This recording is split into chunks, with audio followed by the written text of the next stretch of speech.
last video of my RTS mod series, I created a bike head plan for the updated swing arm, and then set up the frame fixture. Now I'm ready to start cutting and fitting the stays. I'm using some old pre-bent chain stays and straight seat stays, a couple of 4130 plates I had from another project, and a pair of old Surly Instigator dropouts. After about 15 years of sitting in the bottom of my frame parts box, these dropouts are finally making their way into a frame. I bought the last two pair QBP had in stock back when they used to sell this kind of thing. The first pair went into frame number 1, and it seemed appropriate for the second pair to be a part of this project.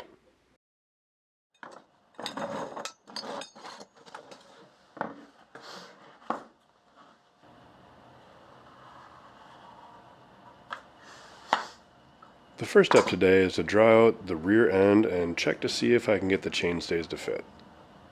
I start by drawing the bottom bracket center line as my reference point.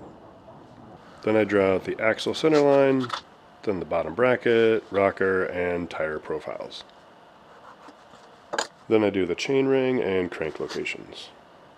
I typically draw in 180mm cranks, which are about 200mm in total length.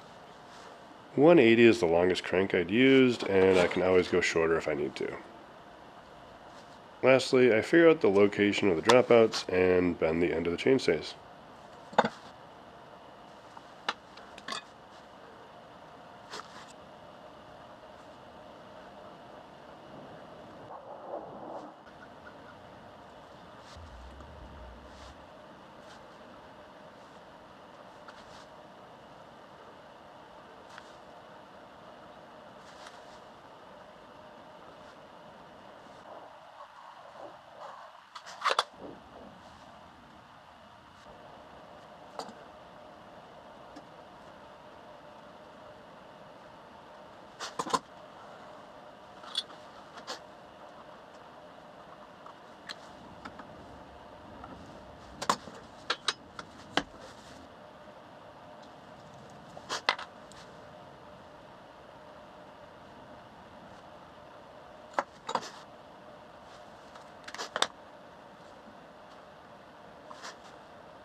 The chainstays needed a little bend at the dropout, which I did with my bender wheel.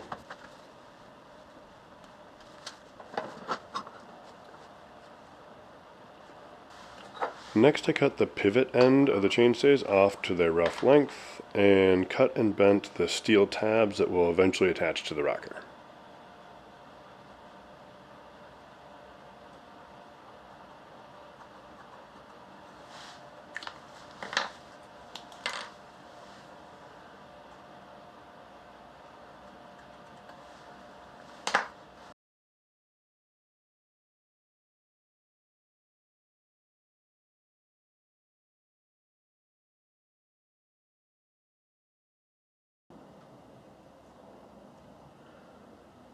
After I set the rear axle to the new location on the jig, I can use it to fit the chainstays between the dropouts and the pivots.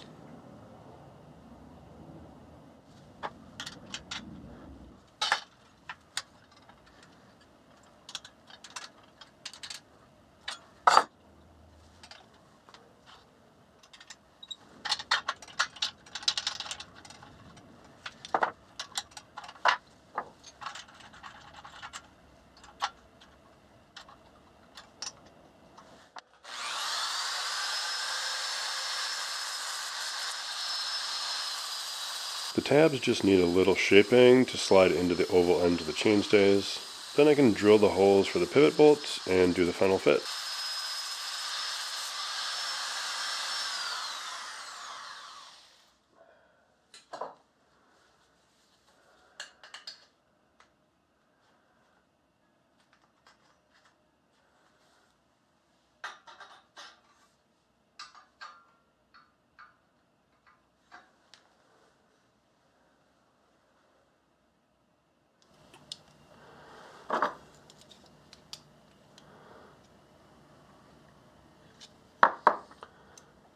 Part of me is wondering if all this work is worth it.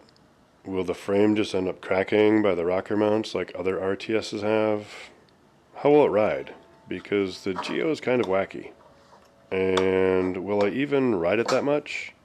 I have all the types of riding I do pretty well covered with my current bikes. But it's fun to mess around and try and build new things. And that's what this type of project is all about. Take something old and try and bring it up to more modern standards. I learn new things from every project, and if I ever build a full suspension frame from scratch, I do think this experience will be beneficial. And compared to a full frame build, this is a pretty quick project. If it all works out, I'll have a pretty cool Retromod bike to ride around. And if it doesn't, I can always just reinstall the stock swingarm.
Before I started work on the seat stays, I did a quick check of the chainring, tire, and crank clearances. Of the three, I might need to come back and add more crank clearance with a small dimple, but we'll see. Now on to the seat stays. First I added the seat stay layout to the drawing, then I marked the bend locations and bent them in the tube bender.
After I cut and bent the tabs for the pivots, I cut the seat stays to length.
Then it's time to slot the seat stays for the pivot tabs.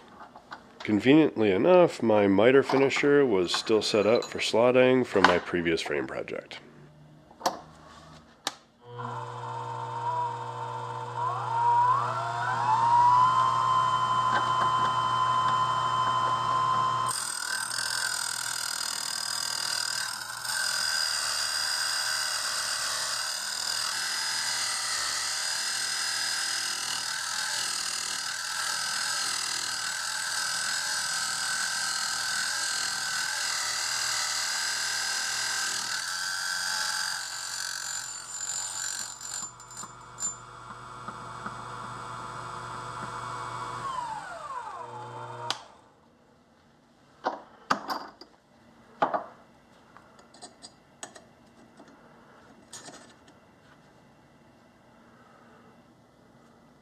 After drilling holes in the tabs and hand filing a very small miter on the dropout end, the seat stays were done.